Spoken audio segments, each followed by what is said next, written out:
En nuestro tema hoy trataremos con la fe del reino.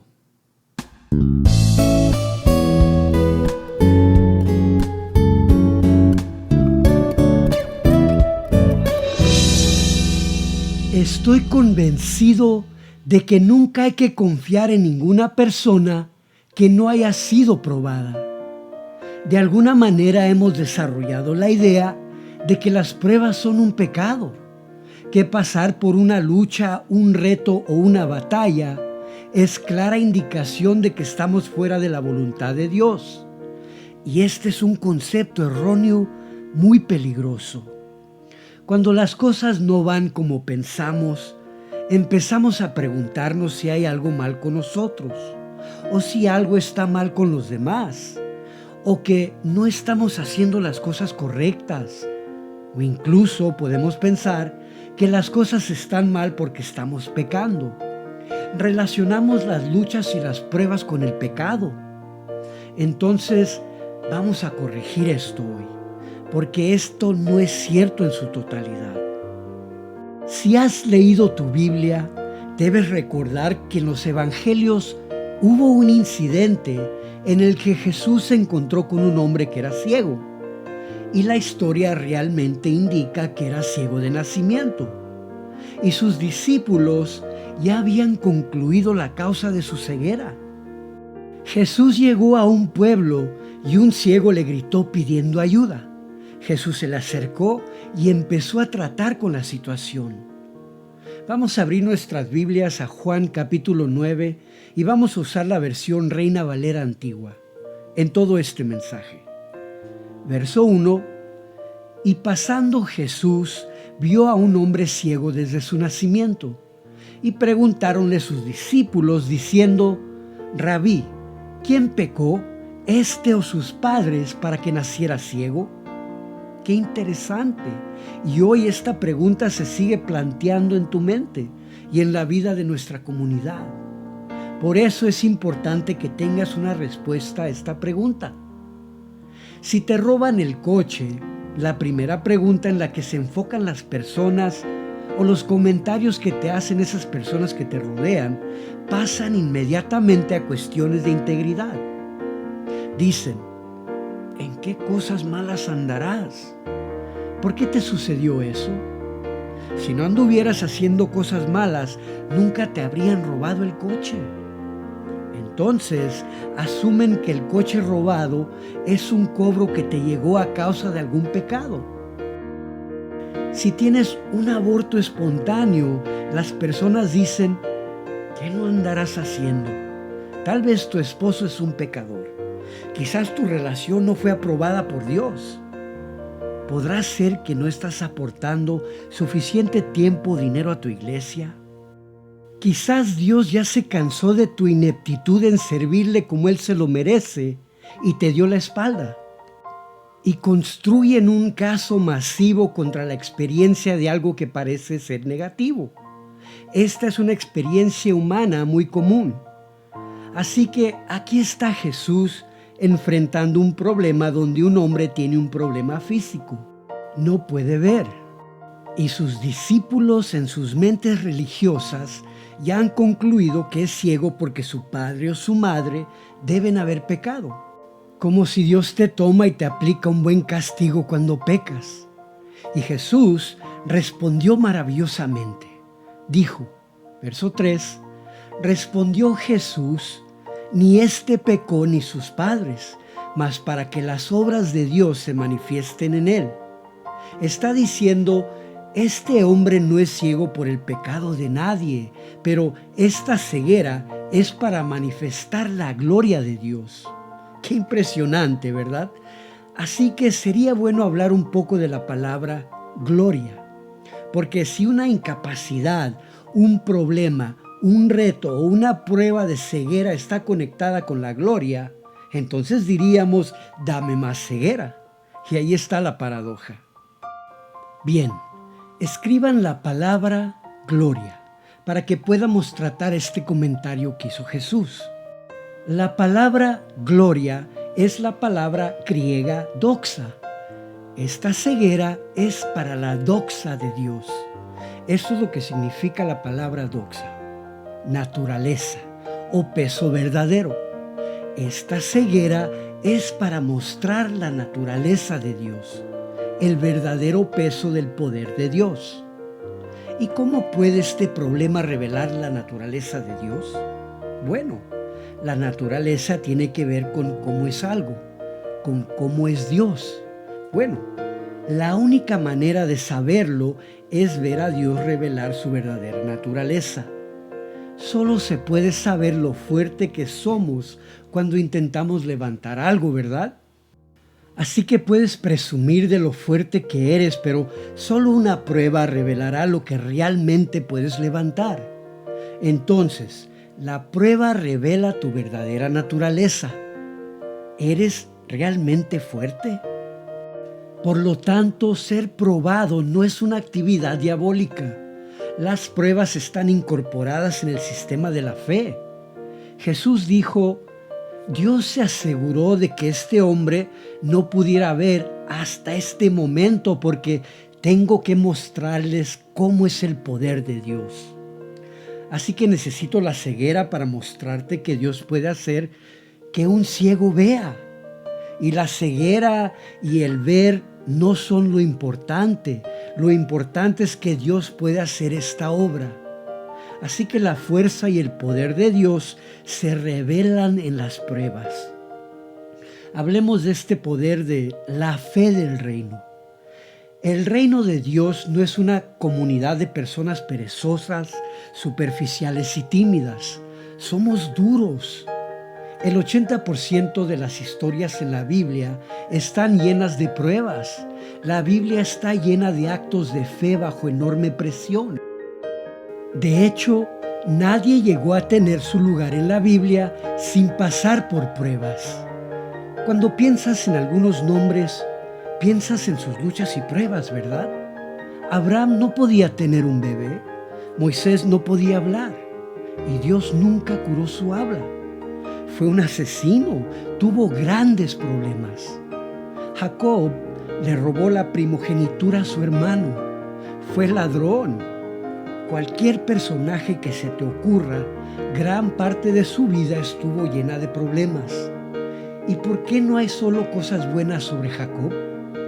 Dice que fue un ladrón, pero esto es lo que hace que estas historias sean tan grandes. Fueron capaces de entrar en algo difícil y salir al otro lado mejor que cuando entraron inicialmente. El Dios al que servimos no te protege de los problemas, te protege a través de los problemas. Saben, en los últimos años, en nuestra comunidad cristiana alrededor del mundo, y estoy hablando de los últimos 30 a 40 años y más, han estado incubando una teología que pone un espíritu negativo en las pruebas, en las tribulaciones, casi hasta el punto de que se sugiere que si no estás viviendo bien, es porque no estás viviendo lo correcto.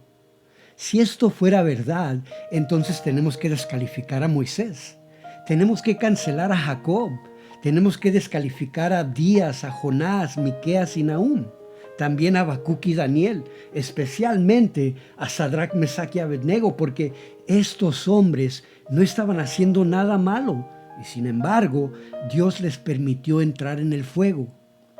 Ahora, permítanme pedirles que escriban algunas declaraciones. Quiero hablar sobre el valor de tu fe. Número 1, el poder más importante que posees es tu fe. Por favor, siempre recuerden esto.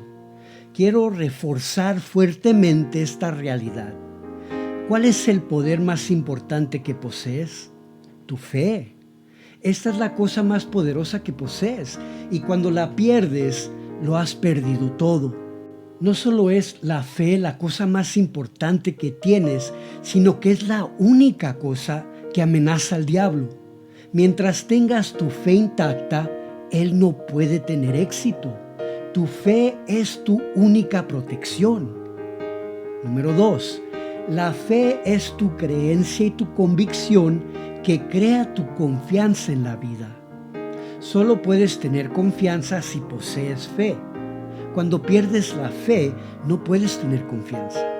Te vuelves indeciso, te cuestionas, dudas, te vuelves débil y todas las fuerzas de esta tierra te atropellan y destruyen tu vida. De hecho, cuando pierdes tus creencias y convicciones, no hay razón para vivir. Número 3. Tu fe se manifiesta por las pruebas que enfrentas en la vida. ¿Cómo se manifiesta la fe? Por las pruebas que afrontas. Entonces, ¿cómo sé que tienes fe?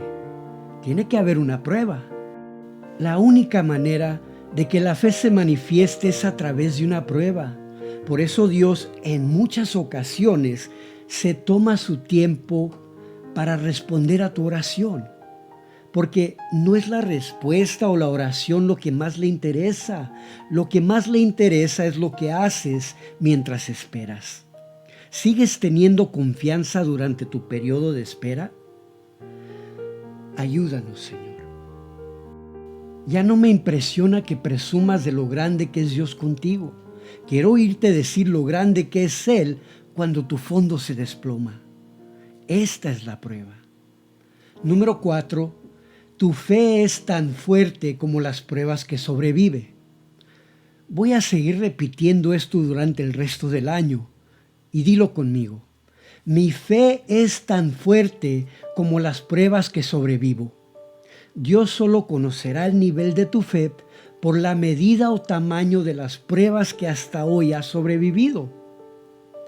Número 5. La prueba de tu fe es el prerequisito de Dios para confiar en ti. La palabra prerequisito simplemente significa un requisito que viene antes de algo. Dios nunca confiará en lo que no prueba. Y si le llamas una experiencia negativa a las pruebas, nunca serás confiado por Dios. El laboratorio de experimentación de Dios para que Él confíe en ti se encuentra en cómo manejas las presiones, las pruebas, los ataques, las aflicciones, las tribulaciones, las angustias, las batallas y las luchas.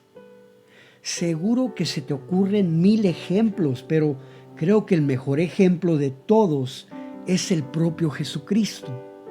A los 12 años ya tenía clara su misión. Se lo dijo a su madre y a sus hermanos. Vamos a leer Lucas capítulo 2, verso 49. Dice: Entonces Él les dice, ¿qué hay? ¿Por qué me buscan? ¿No saben que en los negocios de mi Padre me conviene estar?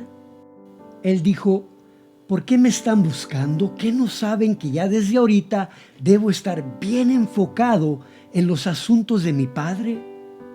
Al nacer, los ángeles anunciaron que era el Hijo de Dios. Los magos vinieron del oriente a confirmarlo, y aun siendo así, Dios no se fiaba de esto.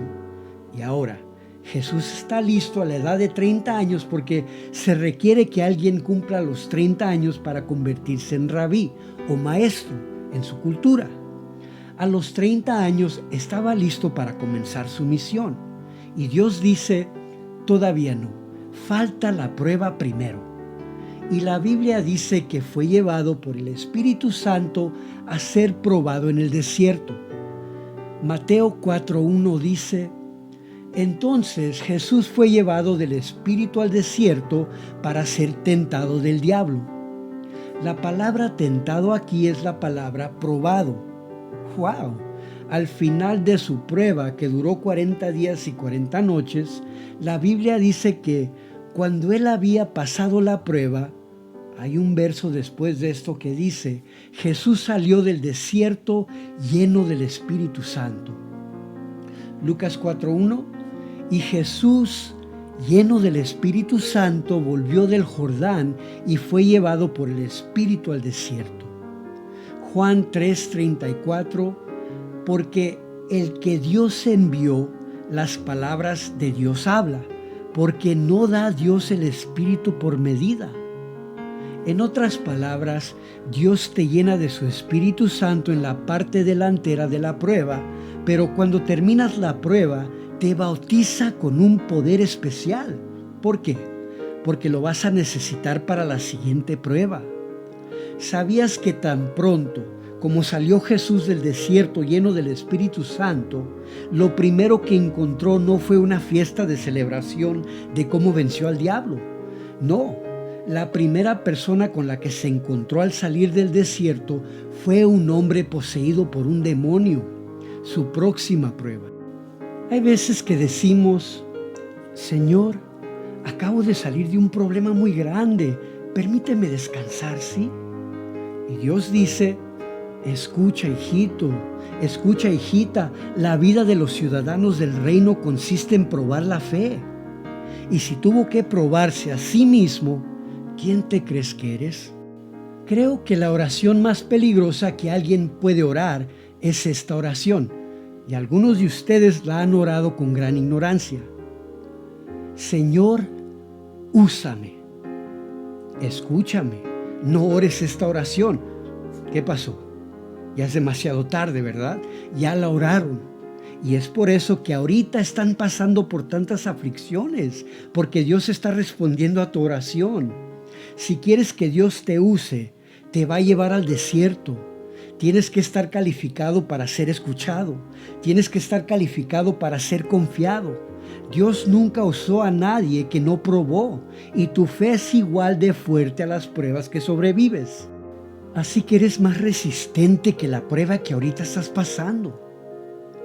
Abramos nuestras Biblias a Juan capítulo 16, verso 33. Estas cosas os he hablado, para que en mí tengáis paz. En el mundo tendréis aflicción, mas confiad, yo he vencido al mundo.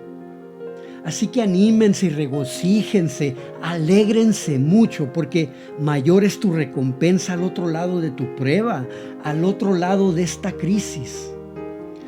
Aquí hay algo que me parece interesante. ¿Cuál es el objeto de tu fe? Porque el objeto de tu fe determina lo fuerte que es tu fe.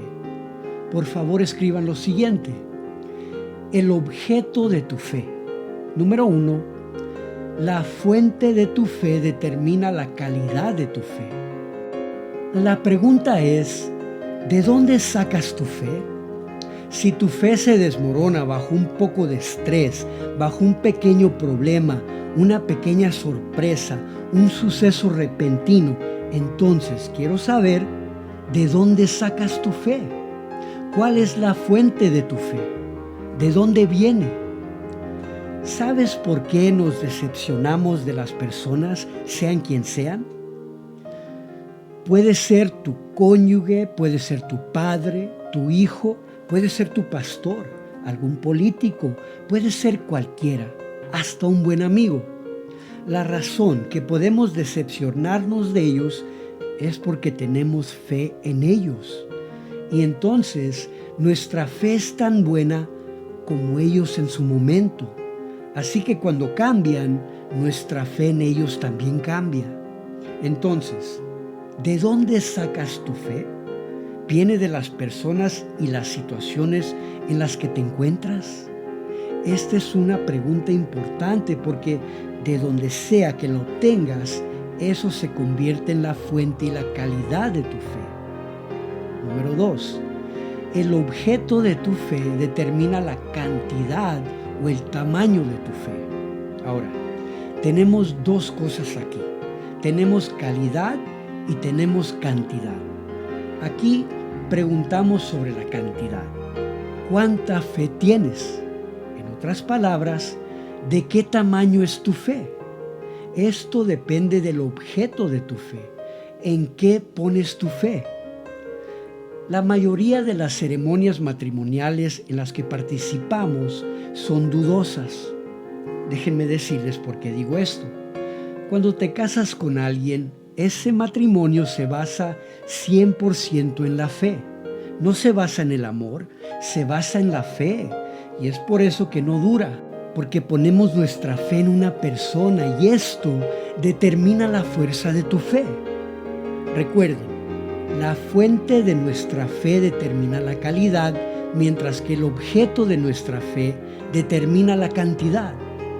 La fuente es de dónde la sacas y el objeto es en dónde la pones. ¿Cuánta fe tengo en esa mujer? ¿Cuánta fe tengo en ese hombre? Respuesta: ninguna. ¿Por qué? Porque si ellos son la fuente y objeto de nuestra fe, pueden controlar nuestro sistema de creencias.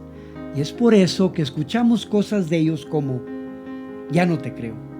Y lo que quieren decir es: estoy perdiendo mi fe en ti.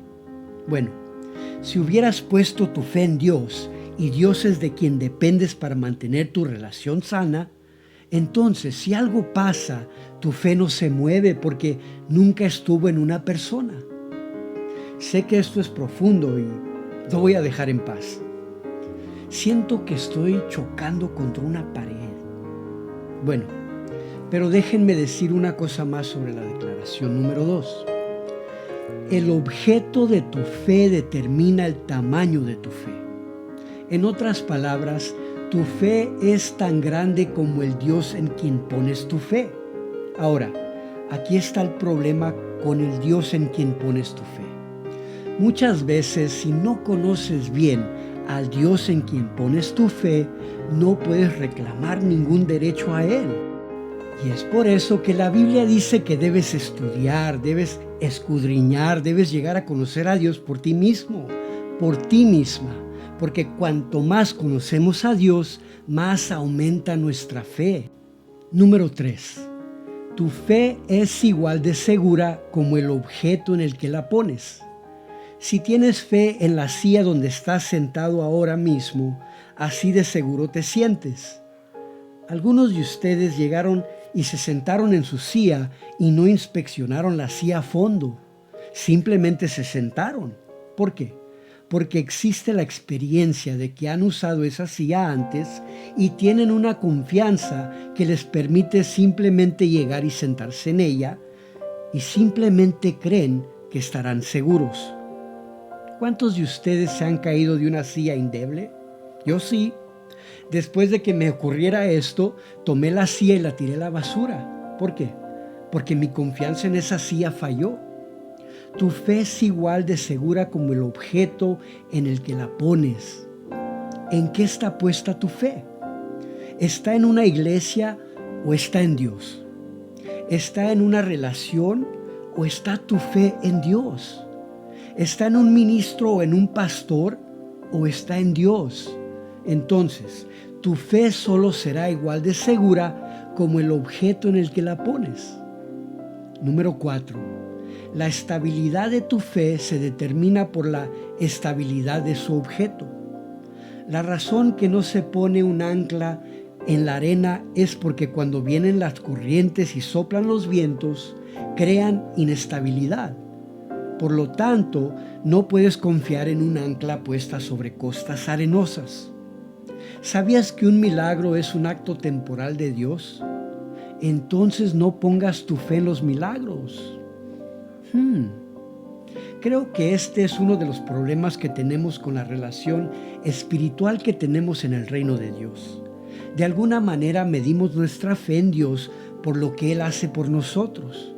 Entonces, cuando Él no hace algo, nuestra medida de fe baja. Esto indica que nuestra fe es arenosa. Entonces, ¿qué tan estable está tu fe? Es igual de estable como el objeto en el que la pones. Ni siquiera confíes en las obras de Dios para poner tu fe en ellas. El número 5 es una pregunta. ¿En qué consiste tu fe? Hazle esta pregunta a alguien a tu alrededor ahora mismo. ¿En qué consiste tu fe? Esta es una pregunta importante y a veces pensamos que tenemos la respuesta. ¿Está tu fe en el hermano Josué? Será mejor que la revises bien. ¿Está tu fe en este ministerio o en algún otro? Será mejor que la revises. ¿Está tu fe en los predicadores de Facebook? Será mejor que la revises bien. ¿Dónde está tu fe? ¿En qué está tu fe puesta? ¿Tienes tu fe puesta en la bendición que Dios te dio el año pasado? ¿Dónde está tu fe? Bueno, aquí hay una respuesta que se me hizo muy interesante. Fue respuesta de Jesús. Vamos a leer Marcos capítulo 11, verso 22. Y respondiendo Jesús les dice: tened fe en Dios. Jesús pescó muchos pescados para sus discípulos, sanó a la suegra de Pedro de una fiebre, pagó los impuestos con una moneda que sacó de la boca de un pez, resucitó a Lázaro de entre los muertos, caminó sobre el agua, detuvo los vientos y les dijo: no tengan fe en ninguna de estas cosas, tengan fe en Dios. Di: mi fe está en Dios. Dilo en voz alta y que el diablo te oiga. Mi fe está en Dios. Ahora, deja que Dios te oiga decirlo. Mi fe está en Dios. Esto es lo único estable. Estamos corriendo una carrera y a veces lo olvidamos. Pensamos que estamos aquí para recibir regalos de Dios cuando nos portamos bien y obedecemos sus leyes, como que si Dios fuera Santa Claus. Esto no es una fiesta, esto es una ciudadanía en un país. Estamos en un planeta muy adverso al reino de Dios. No olvides que estamos en una lucha, estamos en una carrera. No estamos en una gran celebración donde todo es maravilloso. El diablo no ha dejado la tierra y los demonios no se han ido del planeta todavía. Vencerán al mundo después de la batalla. ¿Qué batalla? Leamos esto. Primera de Timoteo capítulo 6, verso 11. Dice: mas tú, oh hombre de Dios, huye de estas cosas y sigue la justicia. Aquí, hombre de Dios incluye a la mujer de Dios, nos incluye a todos.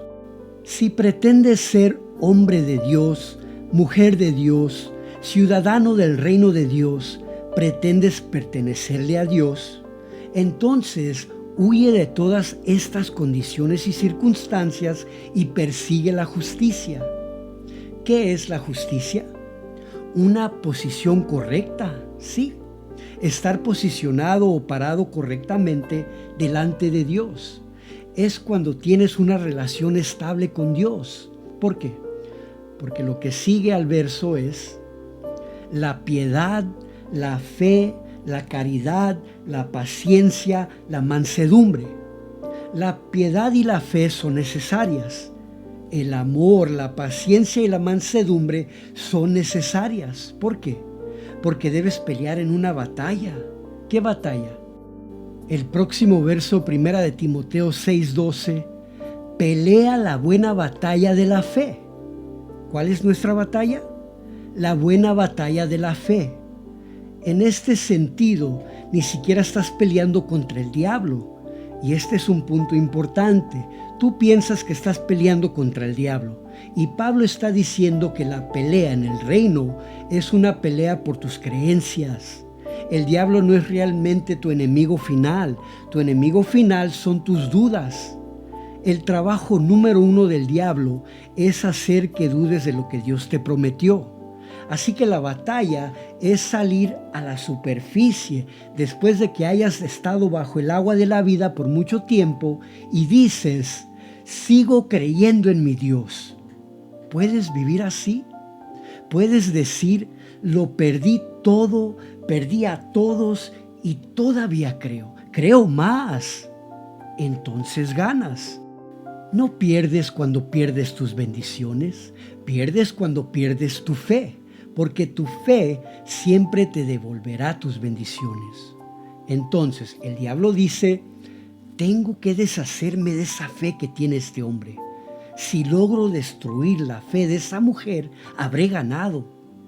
Pablo dice: pelea la buena batalla de la fe. Luego dice: echa mano de la vida eterna.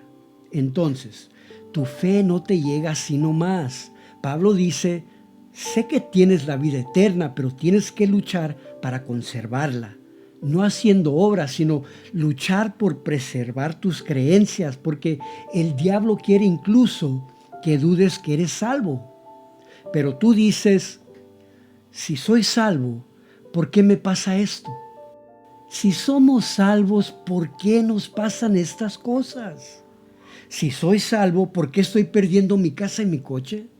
¿Por qué estoy perdiendo a mi familia? Dios dice, no tiene nada que ver con eso. ¿Crees en mí aunque esto te suceda? ¿Qué fe nos ha dado Dios? Una fe poderosa. Por favor, no te pierdas el próximo mensaje. Vienen cosas muy buenas.